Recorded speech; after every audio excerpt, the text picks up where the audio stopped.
Medical educational script, medications linked to cognitive decline. If you're over 60 and taking medications for allergies, sleep, or even bladder control, what I'm about to share could be the most important information you hear this year. I've witnessed too many seniors in my practice experiencing memory loss, confusion, and cognitive decline, only to discover that their medications, not aging alone, were silently stealing their mental clarity. The most heartbreaking part? Most of them had no idea their prescriptions could be doing this. I'm Dr. Helen Brooks, a geriatric neurologist with over 20 years of clinical experience specializing in cognitive health in older adults. Throughout my career, I've seen hundreds of cases where common, seemingly harmless medications have contributed to rapid cognitive decline that could have been prevented. Today, I'm going to share with you 9 types of medications that research has linked to increased dementia risk, and more importantly, what you can do about it. Before we dive in, if you haven't subscribed yet, I strongly recommend hitting that subscribe button and turning on notifications so you never miss another health tip designed specifically for you. If you find this video helpful, please leave your questions and suggestions in the comments below. I read every single one, and it helps me create more content to help people just like you. Let me start with something that might surprise you. Many of the medications I'm about to discuss are available over the counter. You might have them in your medicine cabinet right now. They're considered safe for short-term use, but when taken regularly over months or years, especially by older adults, they can have a cumulative effect on brain health that most people never connect to their pills.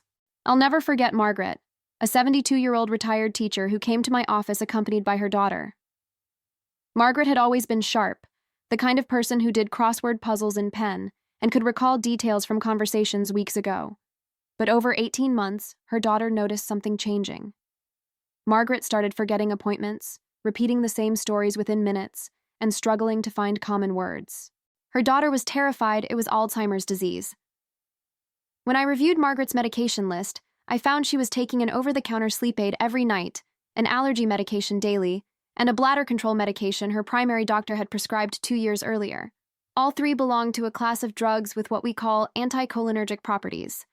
Margaret had no idea these medications could affect her memory. She thought she was just getting old. The first category we need to discuss is anticholinergic medications, and this is probably the most important group to understand, because these drugs are everywhere. Anticholinergics work by blocking a neurotransmitter called acetylcholine in your brain and body. Acetylcholine is crucial for memory, learning, and attention. When you block it repeatedly over time, especially in an aging brain that's already producing less acetylcholine naturally, you can see significant cognitive effects. These medications include many common drugs. First-generation antihistamines like diphenhydramine, which you might know by brand names for allergy relief or as a sleep aid. Many people take these thinking they're completely harmless because they don't need a prescription. Tricyclic antidepressants, which despite being older medications are still prescribed for depression, nerve pain, and even migraine prevention. Medications for overactive bladder, which become more common as we age. Certain muscle relaxants and antispasmodics. Even some medications for Parkinson's disease, ironically used to treat a neurological condition, but potentially affecting cognition in the process. What makes this so concerning is that many older adults are taking multiple anticholinergic medications at once, and the effects add up. We call this cumulative anticholinergic burden, and studies have shown that higher anticholinergic burden is associated with increased risk of cognitive impairment and dementia. Let me tell you about Robert, a 68-year-old former accountant who loved numbers his entire life. Robert had trouble sleeping and would take a common over-the-counter sleep medication containing diphenhydramine almost every night for 5 years. He also took medication for seasonal allergies and had been prescribed a bladder control medication. His wife started noticing he was making unusual mistakes with their finances, something that would have been unthinkable for Robert just a couple of years earlier. He'd forget to pay bills, couldn't balance their checkbook, and seemed confused by simple calculations. When I met Robert, he was frustrated and embarrassed, convinced he had early dementia. After we carefully reviewed and adjusted his medications, working closely with his other physicians, his cognitive function began improving within weeks. 3 months later, his wife told me with tears in her eyes that she had her husband back. Robert's story taught me that we need to look at medication lists with the same scrutiny we give to any other potential cause of cognitive problems. If you're still watching and finding this information valuable, Comment below so I know you're with me and want more content like this. The second category is benzodiazepines, a class of medications commonly prescribed for anxiety, insomnia, and sometimes muscle spasms or seizures. You might recognize names like diazepam, lorazepam, alprazolam, or clonazepam. These medications work by enhancing the effects of a neurotransmitter called GABA, which has a calming effect on the brain. While they can be effective for short-term use, long-term use in older adults has been associated with increased dementia risk in several large studies. What concerns me most about benzodiazepines is how easy it is to become dependent on them, not in the sense of addiction necessarily, but in the sense that your brain adapts to them, and it becomes difficult to stop taking them without experiencing withdrawal symptoms. Many of my patients have been on these medications for years, sometimes decades, often started during a difficult period in their lives and never discontinued. I think of Dorothy, a 75-year-old widow who started taking a benzodiazepine for anxiety after her husband passed away 15 years ago. What was meant to be temporary support during her grief became a nightly habit. Dorothy didn't think much about it until her son visited and noticed she seemed foggy during the day, was having trouble remembering conversations, and seemed less engaged with her grandchildren. When we worked together to very slowly, very carefully, taper her off the medication under close supervision, Dorothy described it like a fog lifting. She told me she hadn't realized how much the medication was affecting her during the day. The irony was that she'd been taking it to help her cope, but it had been stealing little pieces of her personality and mental sharpness over the years. Benzodiazepines are particularly tricky because they also increase fall risk in older adults, and we know that head injuries from falls can also contribute to cognitive decline. So there's potentially a double effect happening with these medications. But if that surprised you, wait until you hear about the next category, because this one affects millions of people, and most have no idea about the potential cognitive risks. The third group is proton pump inhibitors, commonly known as PPIs. These are medications used to reduce stomach acid, often prescribed for heartburn, acid reflux, and ulcers. They're sold both by prescription and over the counter, and many people take them daily for years. Common names include omeprazole, esomeprazole, lansoprazole, and pantoprazole. While these medications are generally considered safe, emerging research has raised concerns about long-term use and cognitive health. The mechanism isn't entirely clear, but researchers believe it may relate to how PPIs affect vitamin B12 absorption, which is crucial for brain health, or possibly how they affect the accumulation of certain proteins in the brain associated with Alzheimer's disease. The research is still evolving, but several large studies have found associations between long-term PPI use and increased dementia risk. I remember Charles, a 70-year-old retired salesman who had been taking a PPI daily for 8 years for mild heartburn. Charles was also experiencing increasing memory problems and difficulty concentrating. His family doctor had started evaluating him for dementia. When I saw Charles and reviewed his history, I noticed his vitamin B12 levels were borderline low, likely related to his long-term PPI use. We worked with his gastroenterologist to try stepping down his PPI to the lowest effective dose and only as needed rather than daily, and we supplemented his B12. Charles also made some dietary changes to help with his reflux. Over the next 6 months, his cognitive symptoms improved noticeably. He wasn't back to his 30-year-old brain, but the concerning decline we'd been seeing had stabilized and even reversed somewhat. The lesson with PPIs isn't that they're dangerous or should never be used, but that they shouldn't be taken indefinitely without regular review of whether they're still necessary and at what dose. The fourth category is certain blood pressure medications, specifically older types called centrally acting agents. These medications work in the brain to lower blood pressure, and some have been associated with cognitive effects. I want to be very clear here that controlling blood pressure is crucial for brain health. High blood pressure is one of the biggest risk factors for stroke and vascular dementia. So this isn't about avoiding blood pressure treatment.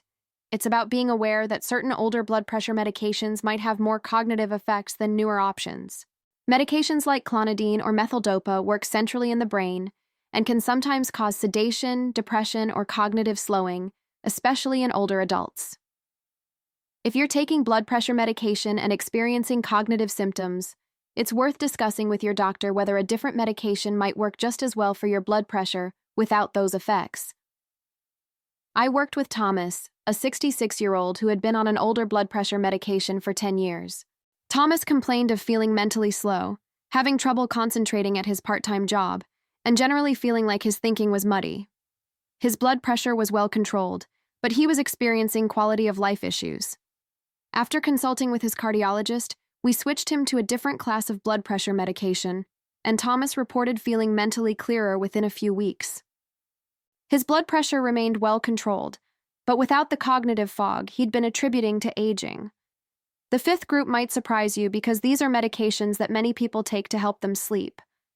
I'm talking about certain prescription sleep medications, particularly older ones like zolpidem when used regularly over long periods. While newer research on these medications and dementia risk is mixed, there are concerns about their effects on sleep architecture, meaning the quality and structure of your sleep, and about next-day cognitive effects that can accumulate over time. Sleep is absolutely crucial for brain health. During deep sleep, your brain clears out waste products, including proteins associated with Alzheimer's disease. So the irony is that while these medications help you fall asleep, they may not be giving you the quality of sleep your brain needs for optimal health. Additionally, many sleep medications have some anticholinergic properties or work similarly to benzodiazepines, adding to the concerns we've already discussed. Let me tell you about Patricia, a 73-year-old who had taken a prescription sleep medication almost nightly for 12 years. Patricia came to me because her adult children were worried. She was having memory lapses, seemed confused at times, and was making uncharacteristic mistakes in judgment. What stood out to me was that Patricia's cognitive symptoms seemed worse in the morning and gradually improved throughout the day. When we worked together to address her sleep using non-medication approaches, cognitive behavioral therapy for insomnia, and only occasional medication use instead of nightly, Patricia's daytime cognition improved dramatically. She told me that she'd been taking the sleep medication for so long that she'd forgotten what it felt like to wake up truly clear-headed. If you're learning something valuable here, I'd appreciate if you could give this video a like and share it with someone who might benefit from this information. It really helps me reach more people. The sixth category is certain antipsychotic medications, particularly older, first-generation antipsychotics. Now, these medications are typically prescribed for serious mental health conditions like schizophrenia or bipolar disorder, but they're also sometimes used in older adults for agitation or behavioral symptoms in dementia, which is actually quite controversial in the medical community. These medications can have significant anticholinergic effects and other mechanisms that affect cognition. More concerning, when used in people who already have dementia, they carry a black box warning about increased risk of death. Yet they're still sometimes prescribed, often because families and caregivers are desperate for help managing difficult behaviors. I'll never forget Helen, an 81-year-old with mild dementia who was living in a memory care facility. Helen had started becoming agitated in the evenings, a common phenomenon we call sundowning. The facility's physician prescribed an antipsychotic medication to help manage her agitation. Within 2 weeks, Helen went from being mildly forgetful but able to carry on conversations and recognize her family to being barely responsive, sleeping most of the day, and seeming completely disconnected from her surroundings.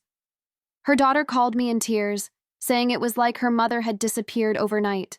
When we stopped the antipsychotic and instead addressed the underlying causes of Helen's agitation with environmental changes, routine adjustments, and treating an undiagnosed urinary tract infection, Helen returned to her baseline. She still had dementia, but she was present again, could smile at her grandchildren, and could enjoy her favorite music. The seventh group is corticosteroids, particularly when used at higher doses or for extended periods. These are powerful anti-inflammatory medications used for conditions ranging from asthma to autoimmune diseases to allergic reactions. Short-term use is generally not a concern, but long-term use of oral corticosteroids has been associated with various brain effects, including mood changes, and some research suggests possible links to cognitive problems. The mechanism likely involves how these medications affect brain structure and function, including potentially affecting the hippocampus, a brain region crucial for memory. Again, these medications are sometimes absolutely necessary for serious medical conditions, so this isn't about avoiding them when needed, but about using the lowest effective dose for the shortest time necessary and being aware of potential cognitive effects. I think of Richard, a 70-year-old with severe asthma, who had been on moderate-dose oral corticosteroids for years to control his symptoms. Richard came to see me because he was experiencing memory problems and mood changes that were affecting his relationships. His wife said he'd become more irritable and forgetful over the past year. Working with his pulmonologist, we were able to optimize his inhaled medications and other asthma treatments to the point where we could lower his oral corticosteroid dose significantly. Richard's cognitive symptoms and mood improved, though it took several months to see the full benefit. The 8th category is certain medications for Parkinson's disease, specifically anticholinergic medications that are sometimes used to help with tremor and other motor symptoms. This creates a difficult situation because people with Parkinson's disease are already at increased risk for cognitive decline and dementia, and some of the medications used to treat the motor symptoms can potentially worsen cognitive function. Not all Parkinson's medications carry this risk. Medications like levodopa, the gold standard treatment, are generally not associated with cognitive decline.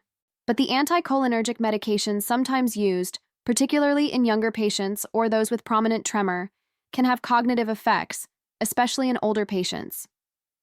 I remember George, a 74-year-old man with Parkinson's disease who was taking an anticholinergic medication for his tremor. George's family brought him to me because his thinking seemed slower, he was having trouble with memory, and he seemed confused at times. His movement specialist and I worked together to adjust his medication regimen, stopping the anticholinergic and optimizing his other Parkinson's medications. George's cognitive function improved, though his tremor was slightly worse. For George and his family, this was an acceptable trade-off. He told me that he'd rather have a shakier hand but be able to remember his grandchildren's names and follow conversations. The 9th and final category I want to discuss is opioid pain medications, particularly when used regularly over long periods in older adults. These medications are necessary for managing severe pain, especially in conditions like cancer or after major surgery, but long-term use has been associated with cognitive effects, including problems with attention, memory, and processing speed. Opioids affect the brain in complex ways, not just reducing pain perception, but also affecting areas involved in cognition and emotion. In older adults, who may already have age-related changes in how they process medications, these cognitive effects can be more pronounced. I think of Louise, a 69-year-old with chronic back pain, who had been taking opioid pain medication daily for 3 years following a back injury. Louise came to see me because her daughter was concerned about her memory and her general mental sharpness. Louise described feeling like she was living in a fog, having trouble keeping track of things, and just not feeling mentally present in her own life. Working with her pain management specialist, we developed a comprehensive pain management plan that included physical therapy, non-opioid medications, and interventional procedures that allowed us to significantly reduce her opioid use.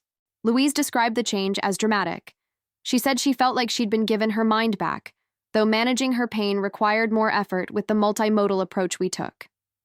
Now that we've covered these 9 categories, I want to be absolutely clear about something. I'm not telling you to stop taking any medication. Every medication I've discussed was prescribed or taken for valid reasons, and many are necessary and life-saving. What I am saying is that if you're taking any of these medications, especially if you're taking several, and especially if you're experiencing cognitive symptoms, it's crucial to have an open conversation with your healthcare provider. Let me give you some practical steps you can take starting today. First, make a complete list of every medication you take, including prescription medications, over-the-counter drugs, and supplements. Include the dose and how often you take each one. Many people don't realize they're taking multiple medications with similar effects. Second, schedule a medication review with your healthcare provider. This should happen at least annually, but more often if you're experiencing any new symptoms. Ask specifically about each medication. Is it still necessary? Could a lower dose work? Are there alternatives with fewer cognitive effects? Sometimes medications are continued out of habit long after they're needed. Third, never stop medications abruptly on your own. Some medications, particularly benzodiazepines and certain blood pressure medications, need to be tapered slowly under medical supervision. Stopping them suddenly can be dangerous. Fourth, be proactive about alternatives.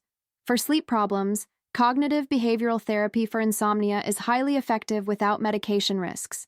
For mild anxiety, therapy, exercise, and stress management techniques can be powerful. For acid reflux, Dietary changes and lifestyle modifications often work well. For pain, a multimodal approach including physical therapy, exercise, and non-medication interventions may allow lower doses of pain medications. Fifth, advocate for yourself. If you're experiencing cognitive symptoms and you're on any of these medications, speak up. Don't let yourself or your doctor attribute everything to normal aging without considering medication effects. I can't tell you how many times I've seen cognitive decline reversed or significantly improved simply by adjusting medications. Remember Margaret, the retired teacher I mentioned at the beginning? After we worked with her medical team to eliminate the unnecessary anticholinergic medications and find alternatives for her legitimate medical needs, her cognitive function improved dramatically over about 3 months. Her daughter told me through happy tears that she had her mother back. Margaret wasn't superhuman. She was 72 years old and had some normal age-related changes in memory, but she wasn't experiencing the frightening decline that had brought her to my office. She went back to her crossword puzzles, started volunteering at the library, and told me that she felt like she'd been given a second chance. That's what I want for you. I want you to age with the best cognitive function possible. I want you to maintain your independence, your personality, your memories, and your ability to engage fully with life for as long as possible. Managing medications wisely is a crucial part of that. Your brain is incredibly precious. It holds your memories, your personality, your ability to connect with loved ones, and your capacity to enjoy life. Protecting it means being informed about everything that affects it, including medications. It means being an active participant in your healthcare, asking questions, and insisting on regular reviews of your treatment plan. I also want to emphasize that getting older doesn't mean you have to accept cognitive decline as inevitable. While some changes in processing speed and memory are normal parts of aging, significant cognitive impairment is not. Stay physically active, keep your brain engaged with learning and social connections, eat a healthy diet rich in fruits, vegetables, and omega-3 fatty acids, manage your cardiovascular risk factors, get quality sleep, and yes, manage your medications wisely. All of these things work together to support brain health as you age. If you're watching this video and thinking about your own medications or those of a loved one, I encourage you to take action. Make that appointment for a medication review. Bring your questions. Bring this information if it helps. Your healthcare provider should welcome this conversation. If they don't, that might be a sign you need a provider who will partner with you in your healthcare rather than just prescribing and refilling. I want to thank you for spending this time with me today. If you found this information valuable, please subscribe to this channel and hit the notification bell so you don't miss future videos on brain health and healthy aging. Leave a comment below telling me what topics you'd like me to cover next. Do you have questions about specific medications? Do you want to know more about non-medication approaches to common health issues? Do you have experiences with medication side effects you'd like to share? I read every comment, and your input helps me create content that truly helps people. Share this video with anyone you know who might benefit from this information. It could literally change someone's life, just like adjusting medications changed Margaret's life and Robert's life and all the other patients I've told you about today. Remember, you are your own best advocate for your health. Stay informed, ask questions, and never accept a decline in your quality of life without exploring all the possibilities for improvement. Your mind is worth protecting, and you have more power to protect it than you might realize. Take care of yourself, take care of your brain, and I'll see you in the next video.